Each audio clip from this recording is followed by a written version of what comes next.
You're listening to the Yoga Medicine Podcast. I'm your host, Tiffany Cruikshank. Our podcast brings you information and resources to enhance the therapeutic effects of your practice based on a deeper understanding of anatomy, physiology, and the integration of modern science and research with traditional practices and experiences. Join me and my co-hosts, Rachel Land and Katya Barch, as we dive into all things yoga, research, and wellness.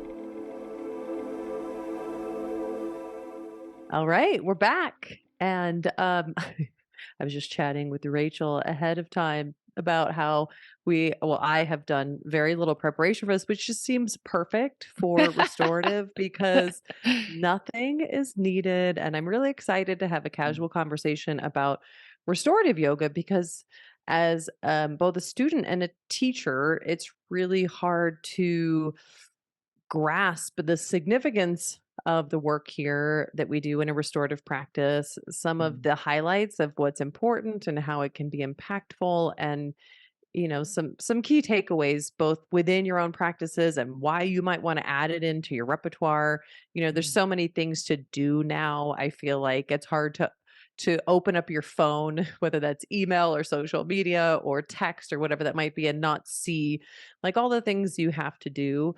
But what I love about restorative is it's really easy to add in, and it can be an undoing in many ways. I think you've already really highlighted one of the challenges for me, which is life is fast paced and there's a lot to do. And you even mentioned doing the work in restorative. And for me, the real challenge is the undoing, as you said, the not doing, the doing less and the allowing. And that, I think, is one of the beauties of restorative, but it also highlights one of its juiciest challenges, which we'll get to Right. through the course of conversation. And right. And on the spectrum too, like we'll talk about the spectrum of different practices.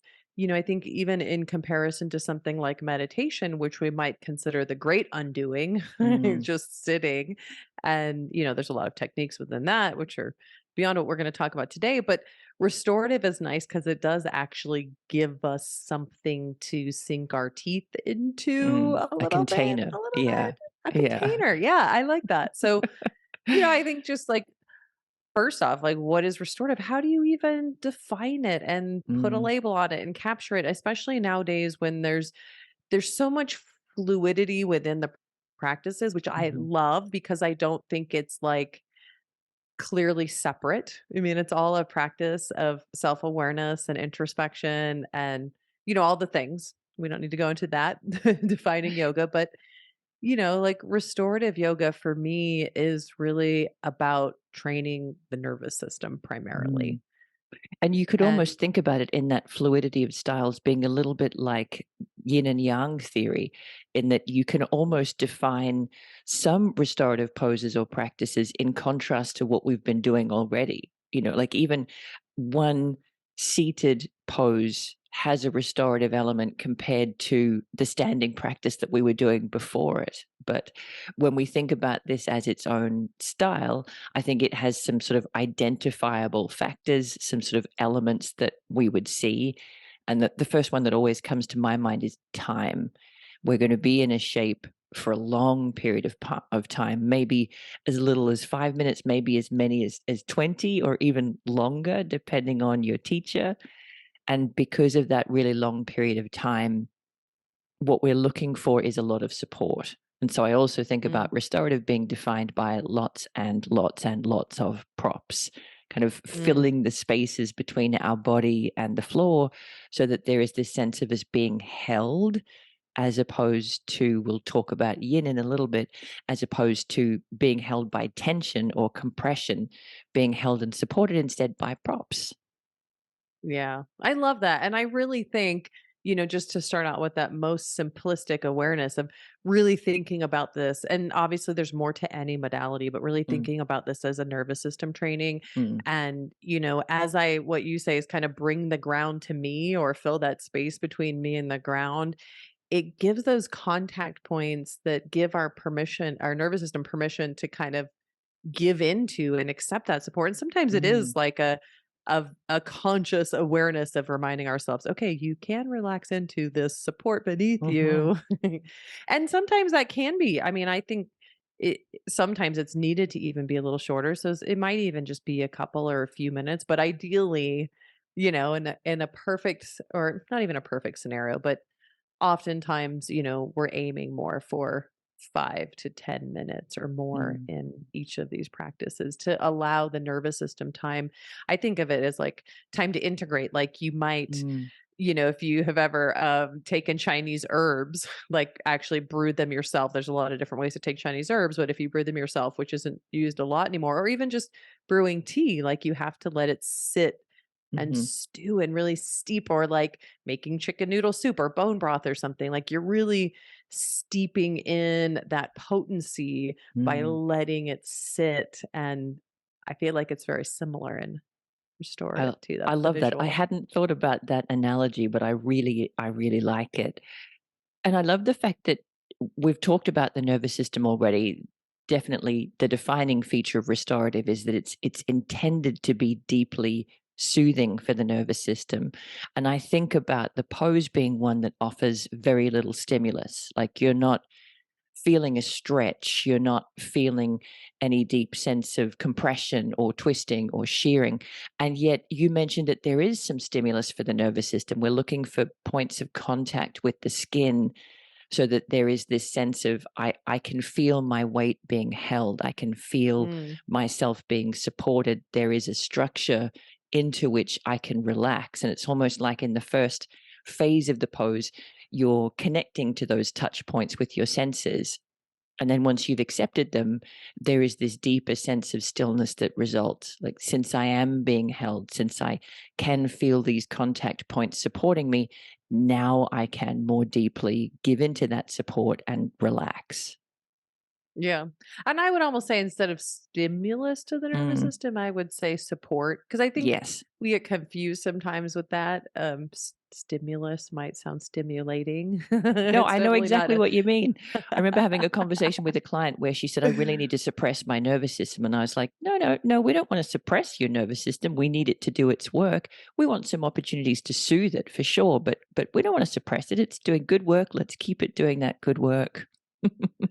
Yeah, and I think, nowadays there's so much media attention and publicity around the importance and impacts of psychological stress. Mm, And I think one of the hardest things about it though, and rather than going into the details of all the different systems that it can affect, which is pretty much every system of the body, can kind of dampen or downregulate pretty much anything or mess with that neurocircuitry.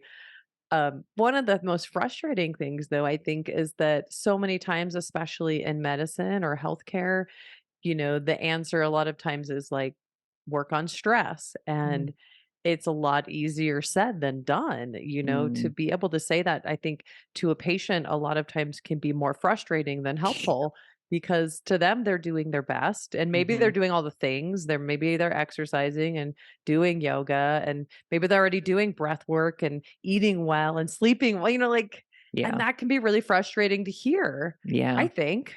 Yeah, because the defining feature of stress is, sure, some of it's internally generated, but our perception is that it's coming from the outside. Like, these are things that are being put upon me, my schedule, my health challenges, or my financial challenges, or my relationship challenges. These things are being put upon me, and I'm already doing all I can with them. What else do you want me to do?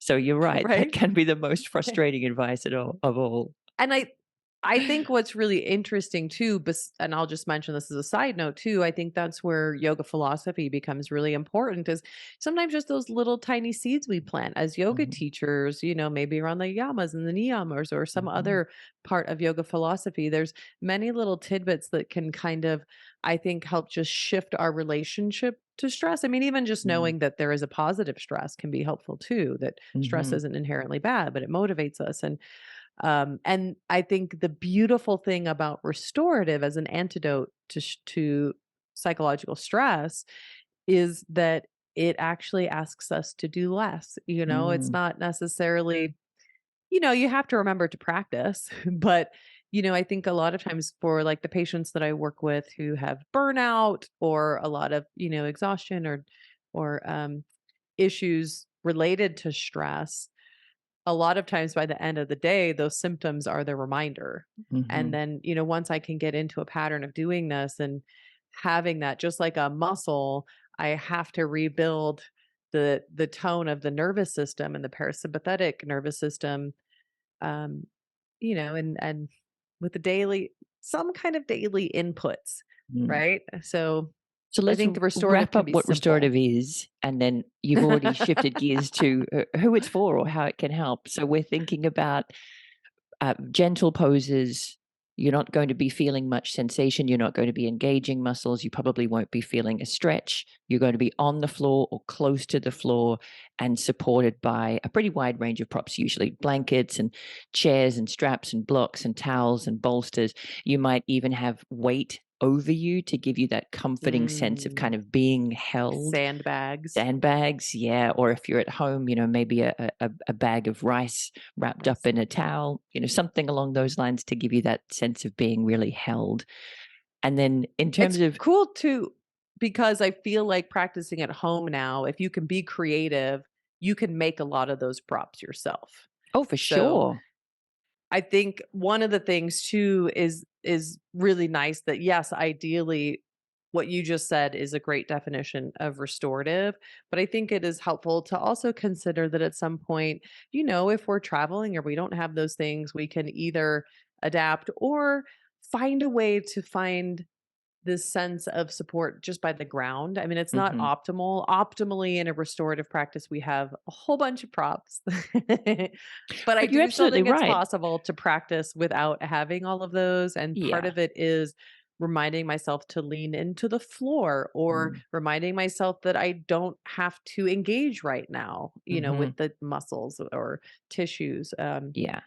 Even when I'm So, teaching a hatha or vinyasa class, when we come down to the floor, I will almost always say, take a moment to acknowledge that your muscles no longer need to hold you up. Lean into the support of the floor because mm, I think most of us are getting messages all the time to kind of to be strong and to be upright and to kind of hold ourselves tall and just a reminder that hey guys, you can take a break now. We've got support. Let's lean into it. Just those little tiny suggestions can be so powerful, as you said, to reset the tone of our nervous system that we don't always need to be in a high state of readiness. In fact, sometimes we can let that state of readiness go and be much more restful and relaxed and inwardly focused. And mm. I guess that And starts to shift us towards what are we using it for? Who is it? Who is it for? Who does it help?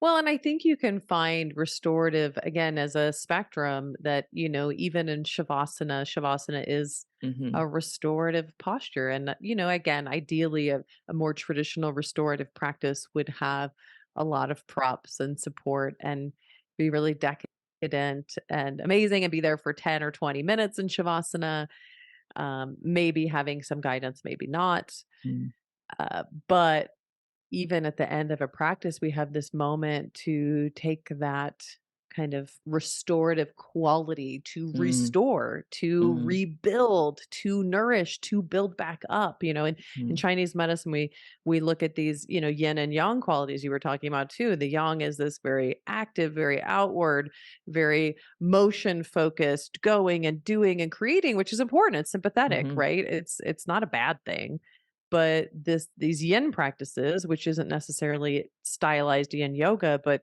any of these more introspective practices like restorative and yin and meditation, are really thought to be more nourishing in nature and mm.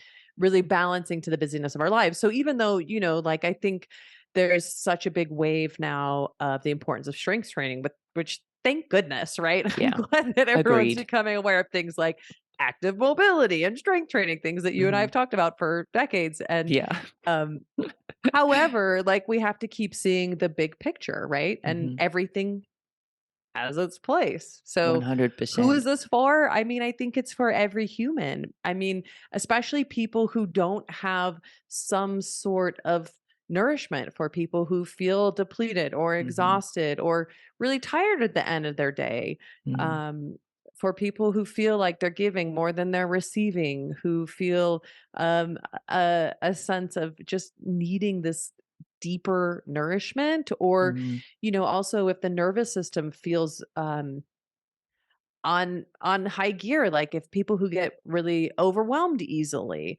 right? Mhm. When it feels like your stress level is building up really fast and isn't the normal stress resilience that you have. And really, I don't need to wait until I experience those symptoms. I think if someone doesn't have some sort of nourishing practice, and for me that's really anything kind of introspective, so meditation, yin, restorative, Mm. maybe chanting or prayer is your introspective practice. I think all of these things, where our attention turns more inward toward a sense of self-care, can be an introspective practice. I think Mm. for anyone like that, this is a great practice to add in. Sure, you can And you add said more. ideally we don't wait until the cup is completely empty, but so often, at least in my experience, the people that come to me looking for restorative are coming because they've hit rock bottom. They've been looking after their family and their work, and going to the gym at 5:30 in the morning to do hit sessions because they know it's important to be strong and to get their cardio, and they're just so depleted that they've got chronic little health niggles or injuries that are coming up, and they're sort of at their wits end. And it's often in that scenario that people are like, I can't. All I can do is lie Mm, down. Help me, please. And it's yeah. a sad thing, but it's human nature, isn't it, to so often wait until all of the other options are gone before we turn to real, true, supported, quiet, nourishing, soothing self-care practices because they feel, as you said, luxurious, indulgent. Shavasana, Yeah. 10 minutes with props. Are you kidding me? I've got stuff to do. And I would say, as a healthcare provider, the people that I see actually who need it the most are oftentimes the people who are coming in overwhelmed, frazzled. Sometimes they're the people who are like falling asleep on my table, getting Mm. acupuncture, or people who are really exhausted. But sometimes it's the people who are looking for more answers and trying more things, and they're, Mm. kind of fidgety and like they can't slow down. Yeah. And so I find sometimes the hardest part is also convincing them. I mean, Yes. I think luckily nowadays, in the past 10 years, I mean 10 or 15 years ago it was a whole different story, but nowadays most people really understand how crucial stress regulation is, so we can kind Mhm. of usually sell it really easily on that as a way to repair or restore the nervous system and our stress resilience, or Mhm. something like that. But I think the hard part is we put so much value on what we do and what we create. Like you can easily put it Yes. on your to-do list and be like, I need to do this, but we don't ever put on our to-do list like, do nothing, Relax. do nothing.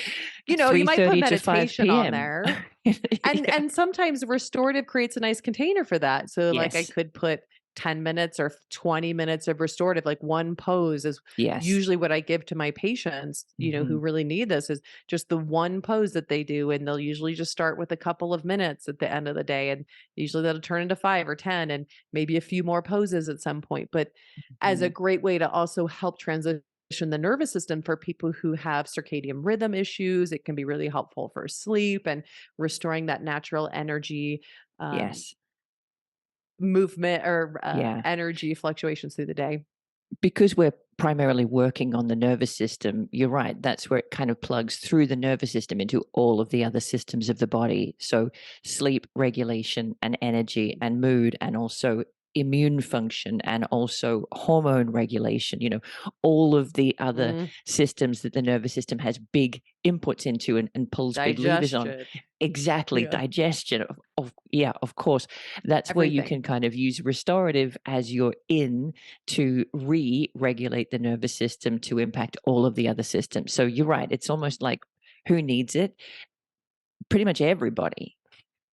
And I'll also say, I think one to add is anyone who has issues with sleep, either Mm, falling asleep, staying asleep, or feeling fulfilled by sleep, like waking yes, up feeling rested. like they've had fulfilling, restful sleep. Hmm. Whether you track it and monitor it, like all that thing can be great, but like it doesn't always give us the solution. And in Yeah. my experience, I mean, there are supplements and definitely a lot of different options for sleep support, but I find for me, the most common thing that's helpful for people, especially people who have really significant insomnia, who have had it for a very long time, which is a difficult, sometimes just the pattern is hard to break too. It's the Yes. expectation and the Hmm. anxiety around that Yes. as well.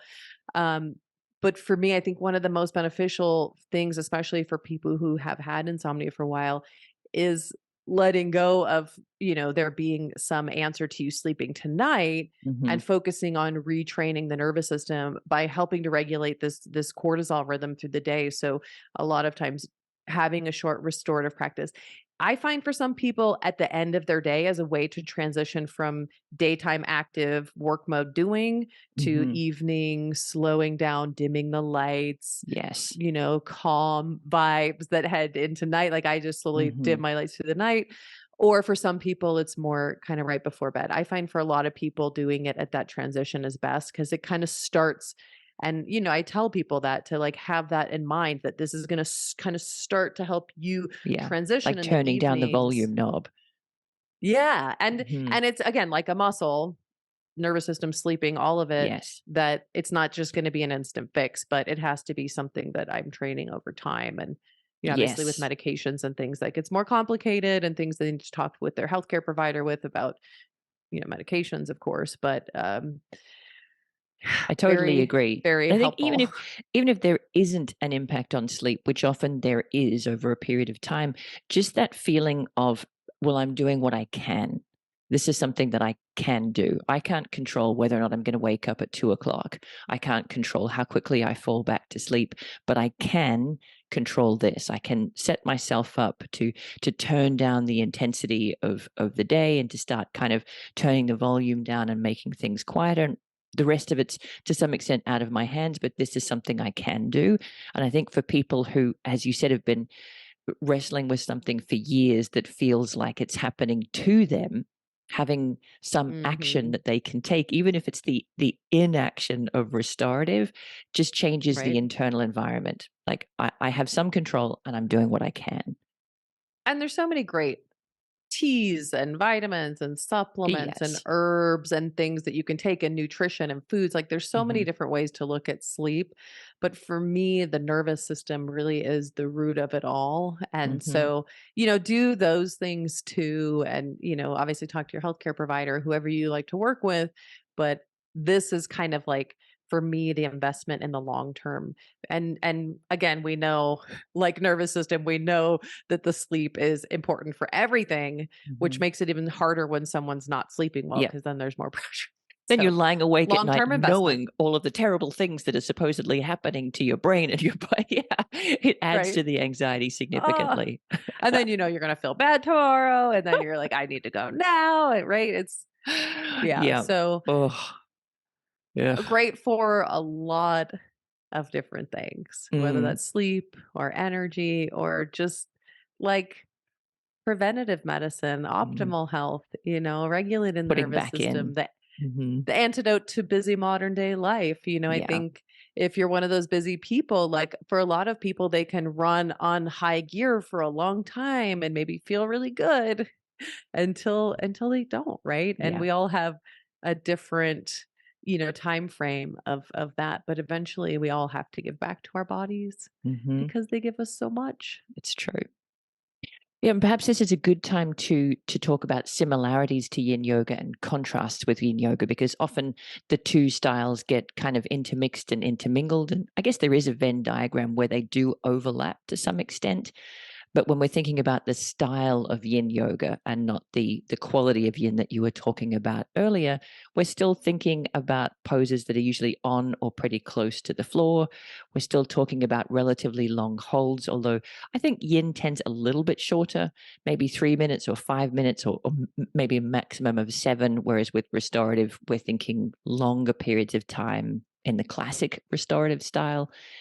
We might use some props in yin, but usually there are fewer props, because instead of that sense of the body being completely held and supported, in yin, we're actually looking to put some tension on the tissues, to feel the targeted tissues either lengthening under load, or compressing from the weight of the body, or twisting past each other. We're looking to create some kind of stress on our energy system and on our fascial system. And that becomes the sort of focal point of the yin practice, as opposed to this almost absence of sensation that we're aiming for in restorative. What are your thoughts? Yeah.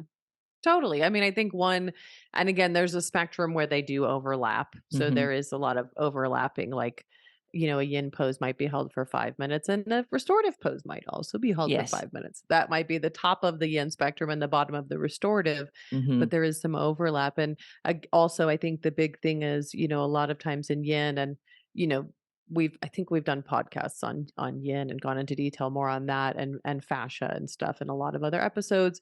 So we won't go into that, but we are really targeting. We are trying to feel a little tug on the connective tissue. We are looking for some sensation, usually Hmm. in a yin practice, as a way to stimulate the connective tissue and different changes within that, versus restorative, where, we might feel some sensations, but that's not the goal. Our goal is Yes. actually to support ourselves to do less, not to find a stretch or get a stretch, though you might feel some expansion or some Yeah. opening in some of the postures. I'm Hmm. really not trying to get into stretch. And it's not that that's a bad thing or a wrong thing. And that's where I'm like, I think there's Yeah. some There's some overlap overlap. where we might do some restorative poses with the purpose of feeling some stretch sometimes. If that's Hmm. my purpose, if that's my what I'm going for, there's a lot of reasons to do that. Hmm. Um, and I might do some yin poses with a more of a restorative approach of having Yeah. some more props and staying a little longer More and being more subtle relaxed. So sensation. Yeah, for sure. There's an yeah, and overlap. they don't need to be totally separate. I mean, I think a lot of people want to completely separate them and have very clear boxes that they live in, but I also think it's just really important. I think all of us at Yoga Medicine is understanding why you're doing something, and what the Yes. outcome is you're looking for, so that, as our teachers are trained really deeply to understand the what, why, and how between all of these modalities, so that Mhm. then they can apply it through that lens rather than this box of, do I Yeah. need yin or do I need We become restorative? Because much more happier living in the gray because usually whatever the question is, the answer is, it depends. Depends on what you're looking maybe. for. Maybe. And, even in yin, we get a lot of nervous system regulation. So, Hmm. for me, if I am looking to regulate the nervous system, sometimes restorative isn't the best place to start for some people Yes. that I work with. Yes. They might be too fidgety, they might not be comfortable, they might Hmm. need some tactile sensation for their mind to really Yes. like be able to grasp onto and have something to kind of carry them through. And Yes. so I think yin is usually a good starting place for restorative for I most totally people. agree. Because when I think about the challenges of restorative, the first one that comes to mind is that training of the nervous system that you've already spoken about. We are accustomed to a high pace and quite a lot of stimulus coming in, movement, energy, engagement, efficiency, doing, achieving.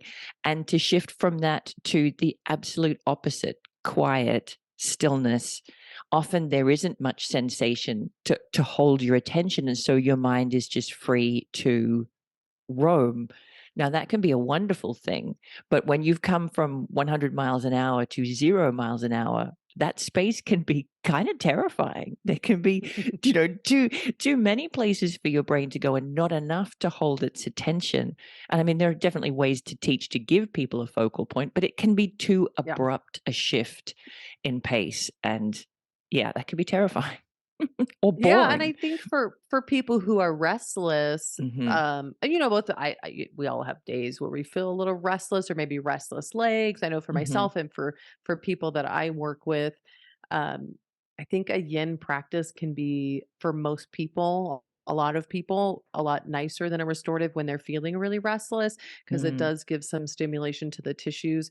For people who have done restorative a lot, they might really appreciate a restorative practice when they're restless. But I think that's something that's kind of been You got trained to over practice. time. Yes. And for most people, when they come to either of these practices, there's some fidgeting and some restlessness. And Mm. so, first I have to try and make peace with that. Like, can I relax into that? And it's more of like, as a teacher and a student, it's a question, and there's a Mhm. curiosity there of like, it's a challenge. Can I? Can Yeah, I just be still? And there's that need to like, there's always that need. We all have like, but I just that need to one little move this thing. shoulder a little, this Mhm. one little thing. And then, oh, but one more, well, one more. And I always like to challenge myself. My challenge is always like, can I just shift internally to Mhm. accommodate that, Let without it having be. to move?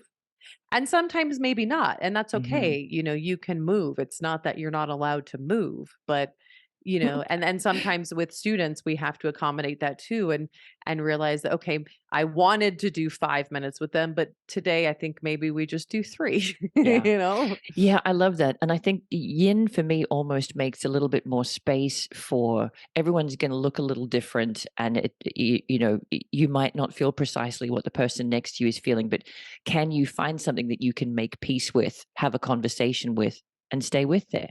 Just sit there. Maybe Mm, you can't, but that question of maybe you can, I think comes up more often in yin than in restorative, where the idea is we'll set these props up so perfectly, so precisely.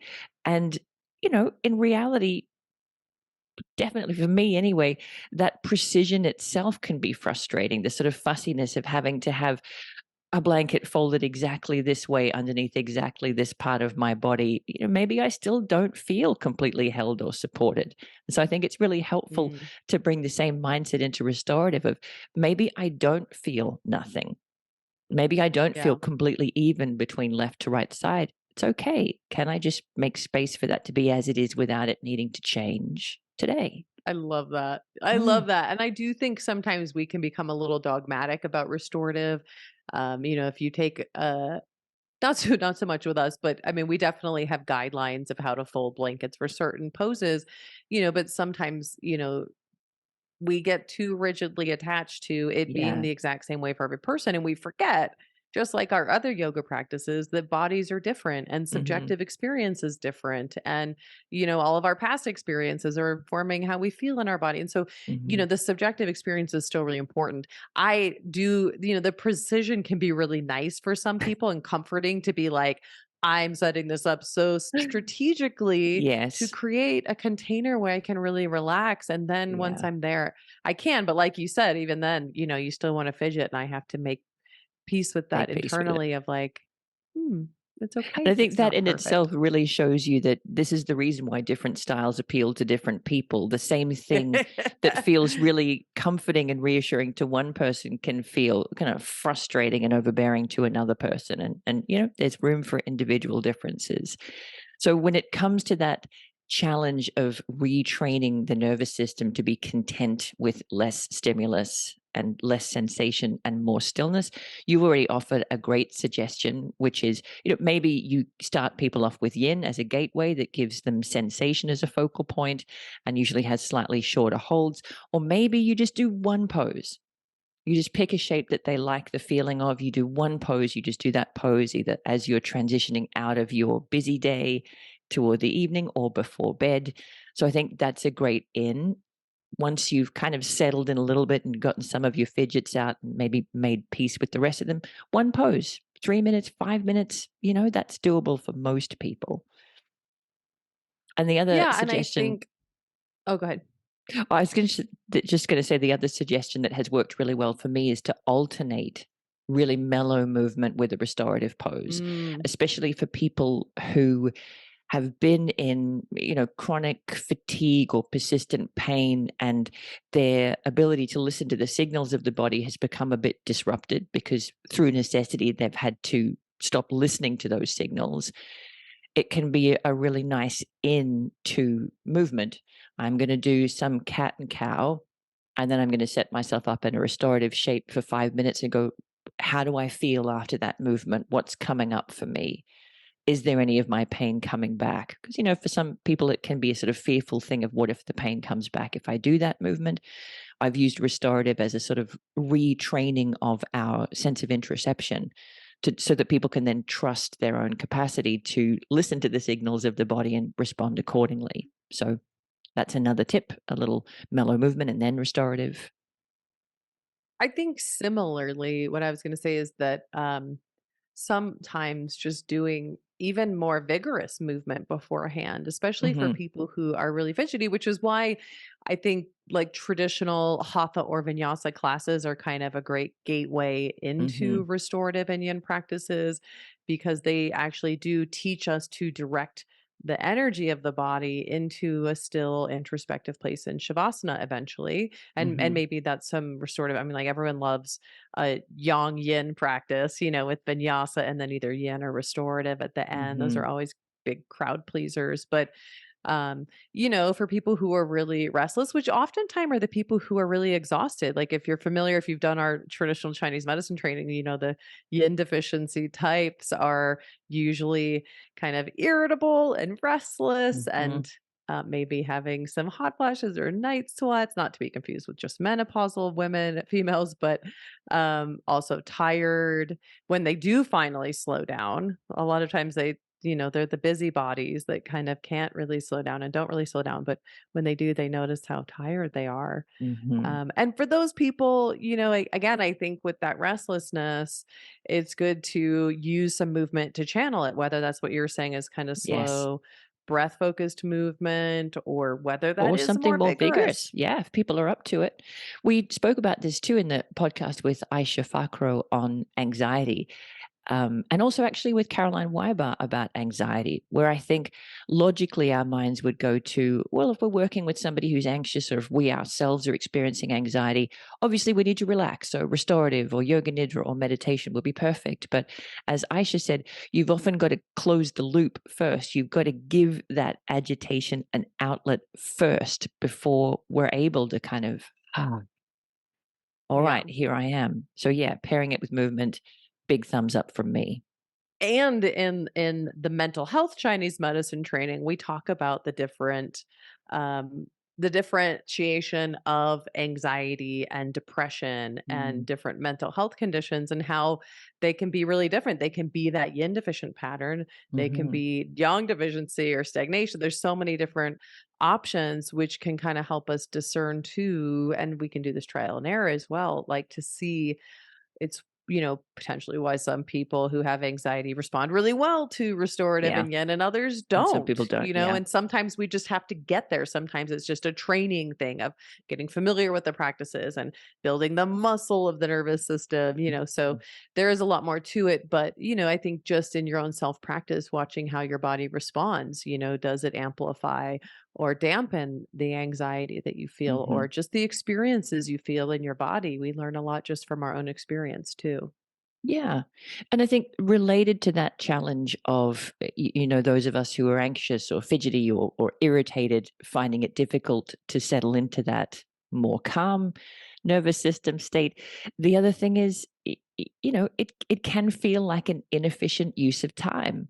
If you're somebody who's used to ticking off boxes, as you were suggesting, or crossing things off your list, just being quiet and still and not also stretching or strengthening or doing a Mm, specific pranayama practice or doing a specific meditation practice can feel kind of like, well, what am I doing here? Do you know what I mean? And right. that's where education can be so crucial, as you were saying, to talk about the importance of just nourishing our brains and bodies with actual rest, not doing, not achieving, but allowing. And I think that's the antidote to modern day living, right? We're Mm, constantly on social media, we're constantly on emails, we're constantly at work.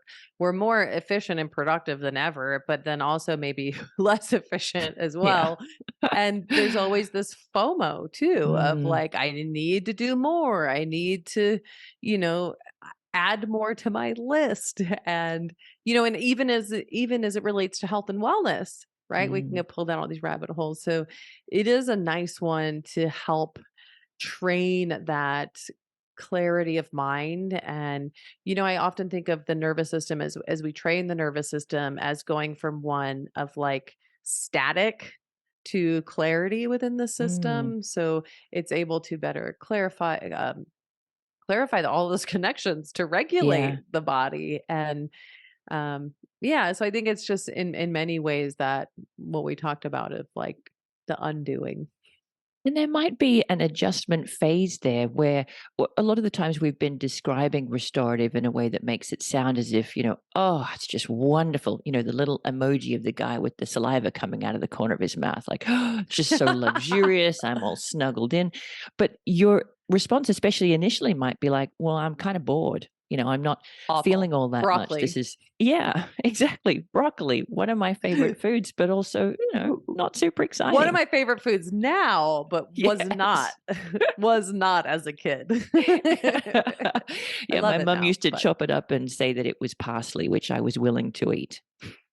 Which is, I mean, it's such a great comparison too to the palate because, when Mhm. we're eating all those really stimulating foods, our palate adjusts to that. It craves that, it wants that. And then, if you go through a nutrition program of trying to get healthier, there's this like these cravings and this transition period that's really challenging. And then when you get to the point, I always tell people like so many people really don't even know what it feels like to feel great. But once you've Yeah. done some of that work to feel great, whether it's yoga, nutrition, or a million other things, it's hard not to want to go back. So you have that positive input versus just the pain of having to go through that process of feeling Mm. better. Now you have that positive reminder. And I think that's what restorative yoga does too, is we get to this place where we have positive memories with it that remind us what it feels like to feel grounded and nourished and Yeah. supported, which is very unfamiliar to most of us Mhm. in And it our might take a lives. bit of And adjustment to appreciate. You yeah. might have a little while where you're like, "Well, it is kinda boring." And, everyone else is just like, "Oh my god, In that was fact, amazing." I didn't get that experience. That's I okay. think we'd be more surprised if you didn't have that. Yeah, I agree. Another one of Yeah. the challenges that comes up is like all styles of yoga, it can draw people who already have enough quiet and softness and stillness, and Mm. which is hard to imagine Is when there modern enough? life is busy. Well, I feel like there are some people I who know what you could, mean. yeah, potentially be using their time to move, to shift stagnation, to kind of brighten and warm, or to strengthen. And, the same way that when I used to teach heated power vinyasa, often the people that were drawn to it were people that were already doing so much and exercising a bunch and achieving great things at work. And maybe what they needed was a little bit of softness and stillness. Sometimes the people that are Yeah. drawn to restorative over and over again already have a bit of softness and stillness, and they might benefit from some movement, some engagement, some Yeah. challenge, some achievement. Some, I mean, I do think everyone can benefit from some restorative, For even sure. daily. But I think, like you're saying, we have to just keep coming back out and seeing the big picture. Is What's the restorative balance? the end all be all cure all? No, Mhm. absolutely not. We still know all the Yeah. benefits of movement and strength training and Mhm. mobility. And even in that yin yang context, like you said, there can be some people who are really depleted of yang, which is more that energy that drives us, that do need some Mm. movement and to kind of spark that energy in the body, but may also need some of the restorative practices as a way to build the nourishment for Yeah. that.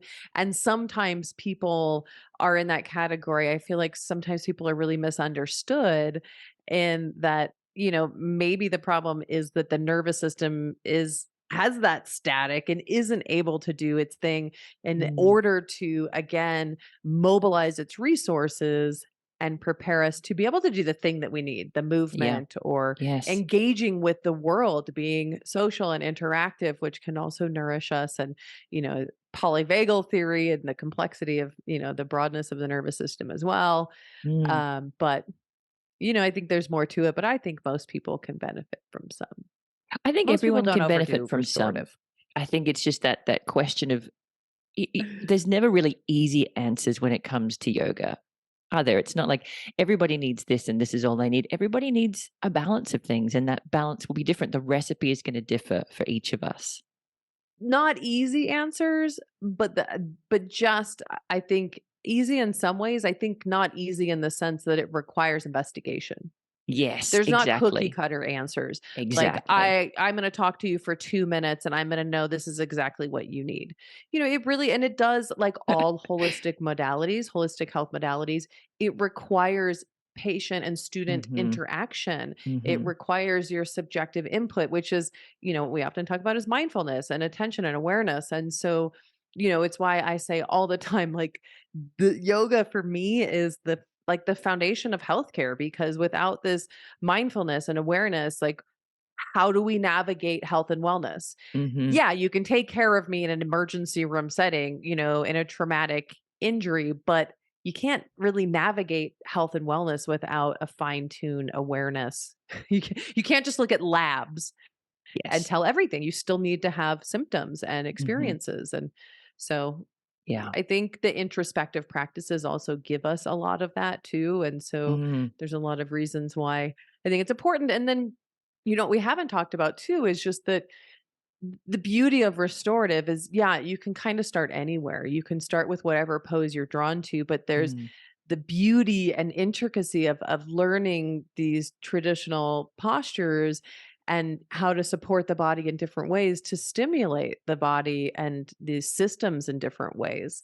mm, Like, inversions is a really obvious and straightforward one, but to help support that venous blood return, so supporting the circulatory system as well as, there's controversy around this about how much lymphatic return is happening with inversions versus more venous, but the venous return is encouraging lymphatic return. It's yeah, taking pressure they're off part that of the same lymphatic system. system. So Mm, yeah, so either way, like whatever you want to say, it's helping support the circulatory and lymphatic systems. So circulation, detox, we know lymphatics are for so mm. much from inflammation to athletic recovery to detox to water metabolism, on and on and So on. let's talk a little about restorative inversions, because we've created this picture of restorative being nothing much is happening. It's all about the nervous system getting to slow down and down regulate.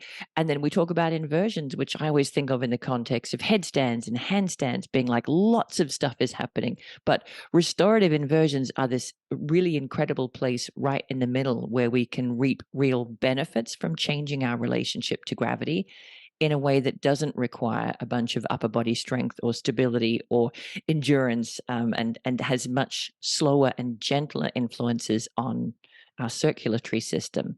So, describe a restorative inversion for somebody who's never seen or well, done one. legs up the wall is an easy Yeah, one, right? there we Or go. you That can was put your easy. legs on a bolster even, in Hmm. shavasana just to lift them up a few inches.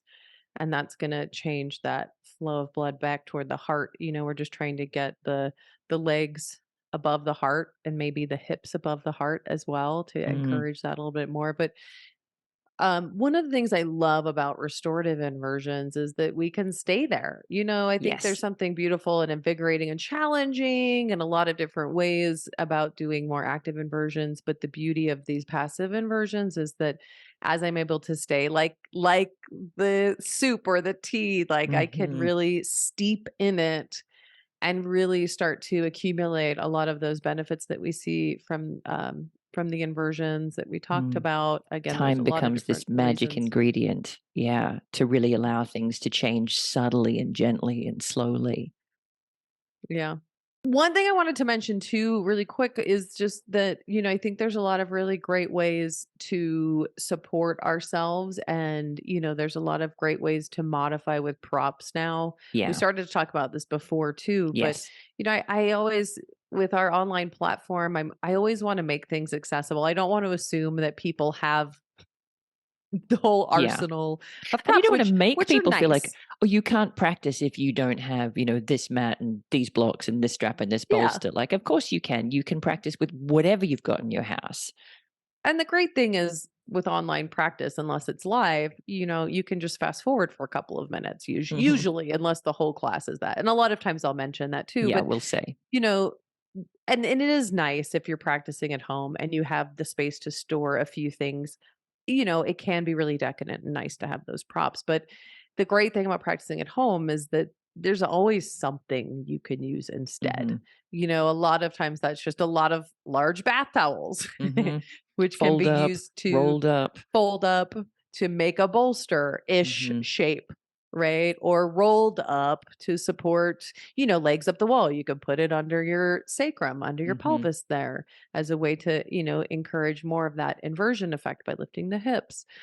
And so I think Cushions just off the encouraging people bed, to be cushions creative, off the cushions off the couch. couch, Yeah. If we're pillows, calling for a strap, a dressing gown, belt, a scarf, a tie, a lot, so easy to just have a bunch of folded blankets or folded beach towels that you can fold up or roll up or wrap around a cushion or wrap around each other or stack on top of each other. right? Yeah, it's not difficult to find alternatives at home. Yeah. So, and I know our teachers are really good about kind of mentioning because it is kind of nice to know, like, hey, we're going to use this just for a few minutes. So if you don't have it, you could do Skip some breathing or ahead. skip Yeah. it, Hmm. or, or like we're going to use it the whole practice. So make sure you have this or Yeah. substitute with these things. Here's some options. So, like books instead of blocks. And even blocks can Yes. be sometimes nice in a restorative, like blocks under your bolster and Hmm. child's pose to lift it up a little higher. Yeah. I use lunch Blocks are boxes for usually that sort of stuff, like little, Tupperware boxes. Tupperware, but Tupperware. sturdy Tupperware. I have glass Hmm. Tupperware, so it works. Uh, well, it's very thick. It's not I gonna guess. Okay, break. fair enough. Make Glass sure it's Tupperware. safe. Make sure it's safe. Make sure it's sturdy. There are Yeah. always exceptions to anything, and so I always mention that too. Like, just find something safe. Like a Yeah. water bottle can be a great replacement for a block in a vinyasa class, but if Yes. it's one of those ones you Cheap throw plastic away, the ones. awful ones, Yeah. that's gonna No. crumble, right? So And we even all can when imagine. we talk about things like weight, eye pillows or sandbags, Mm. you grab a little bag of rice or beans from the pantry and wrap it up in a towel to make it a bit softer. It's always possible to find alternatives. I've used tin cans before in place of a yoga block between my hands and the floor. Whatever you got Oh, I thought you works. were talking about for an eye pillow. No. Like a tin can. I mean, even just the Eh, sleeve of a sweatshirt can be nice. It's not gonna have the yeah. weight of an eye pillow, but at least it covers the eyes. That can be nice. Even wrapping something around the eyes. And these can be really nice for restorative, especially as Mm, you're downshifting. If this is like an evening practice for you, is covering the eyes. And sometimes it can feel really nice to wrap the head. So maybe you have a scarf or something mm, and you wrap it so that there's just a little snugness to it. It's not going to feel like it cuts off the blood flow because you're going to be there for a while. mm. But it just feels like it gives a little support for some people. Those little touches can really make a big difference in relaxing. Or, Yes. like the sandbags in your palms. Some people Yes. carry a lot of tension in their hands. I Yes. mean, I love all these little sneaky little tricks, and there's so many of them. And It's such I'd a say beautiful as a practice. student, be on the lookout for the ones that really feel luxurious to you. Maybe you don't like having your eyes covered, but having a little bit of weight on the palms of your hands feels delightful. So be on the lookout for the things that make the difference for you. And then that's where you can focus. If you've only got a few props at home, focus your props where you really feel like you benefit from them. Maybe it's having something rolled up behind the backs of your knees when you're lying on your back, but be on the Mhm. lookout for the things that make that crucial difference and invest your time and your props there. Yeah. And, I think just to finish too, there's so many intricacies and details and nuances to this practice. We go into so many details in the restorative teacher training, and it's really brilliant to be able to kind of steep in those details and Mm, nuances and ways that we can support different systems and ways that we can help regulate the nervous system, different modifications and ways to support students and all of the transitions and theoretical behind all the the scenes. things. Hmm. But there's also something really simple. So, just experiment and find what works for you at first. And Hmm. even if you're interested in the teacher training, I really recommend just practicing like everything as yoga teachers. Our best teaching comes from our own experience, even though Hmm. we're not going to experience everything all of our students experience. We can't know this practice until we practice, and we can't teach until we know it. And so, we really just have to show up and put in the time to really get to know and feel those intricacies, whether that's before, during, or after a teacher training Mm, or forever. I mean, we're always still learning. So, um, and the beauty is that it can be really simple. You don't have to overthink it. You can find the mhm. one thing, maybe you Yes. just know one restorative pose off the top of your head. Like maybe you just today decide to spend 5 minutes at the end of each day as an experiment. Let it be a research project for yourself. Mm, Whether you have sleep issues or not, like what happens if I add this one pose in for 5 minutes at the end of my day as I transition into night mode, maybe before dinner or the end of my workday? Experiment. What happens if you add that in every day for a month? And I then love that. sometimes we learn, especially if there's not like a big thing standing out, you might find some really interesting takeaways. And I Mhm. just like experiments. So there's my Same. challenge to you. I love it. Restorative challenge. And if you are Restore. completely new to the practice of restorative on Yoga Medicine Online, we have a foundations class that Valerie Nopick teaches that just kind of overviews you through how you can set yourself up for a more enjoyable experience and what to expect. So that might be a nice starting point if you're totally new to restorative. And I think too, restorative is so, obviously we talked about sometimes it's hard to stay longer. I don't think we do a lot of super long holds in restorative on our platform. So I think most of our restorative classes are pretty beginner friendly. It is Yeah. nice to take that one with Valerie if you haven't ever done restorative before, but there is something that's very welcoming and inviting about Mm. restorative. So we have a And you're right. lot of We restorative have a lot of options on our shorter platform. options. Yeah, they're not all 60 minutes long. I have one I know that's 3 poses in 45 minutes, but most of them are 20 minutes, 30 minutes, so a pretty achievable chunk of restorative if you want to be guided through.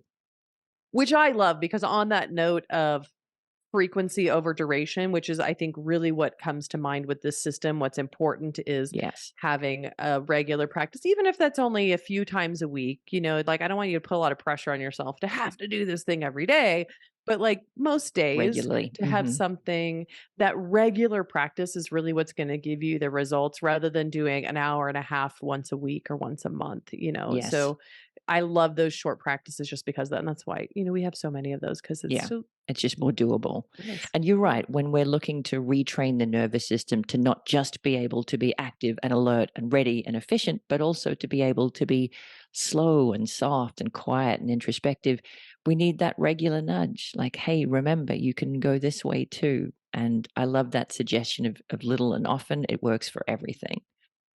And that both are important, Hmm. right? Like we get Yes. so it's so easy to be fascinated by restorative. And yes, I think everyone could benefit from some restorative, but it's all important. So Hmm. experiment and see what feels best for you. And if you need help specifically for therapeutics, if you have something that you need help from a teacher on, individualized support for, you can always check out our Find a Teacher Mm. page and find someone who can support you individually. Otherwise, I love our platform just for finding what is most helpful for you. Love it. So Yay. have fun. I think we did it. Lots of great information there. I Mm. hope this has been a fun, conversational, helpful, episode for everyone. Let us know your comments or Mm. feedback, and, Favorite we will restorative pose? Maybe you hate it. Comment if you hate restorative. I want to hear about it. And that's okay, most people do it first. It's okay. Yeah.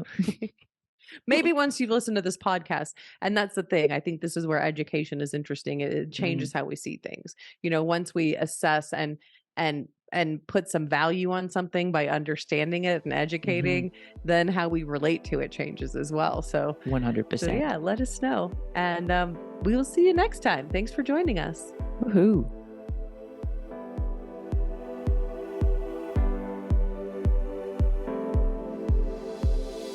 Thanks for listening to Yoga Medicine. If you like the show, please be sure to subscribe and leave a rating and review on Apple Podcasts or wherever you listen to podcasts. And if you got something out of this episode, please spread the word and share it with a friend. You can find more information, articles, trainings, and classes at yogamedicine.com, or check us out on social media as Yoga Medicine. You can also email us at info@yogamedicine.com. Thank you for being a part of our Yoga Medicine community. We look forward to seeing you again. The content of this podcast is not medical advice and is not meant to replace medical care. Please consult your healthcare provider to determine what is best for your unique healthcare needs.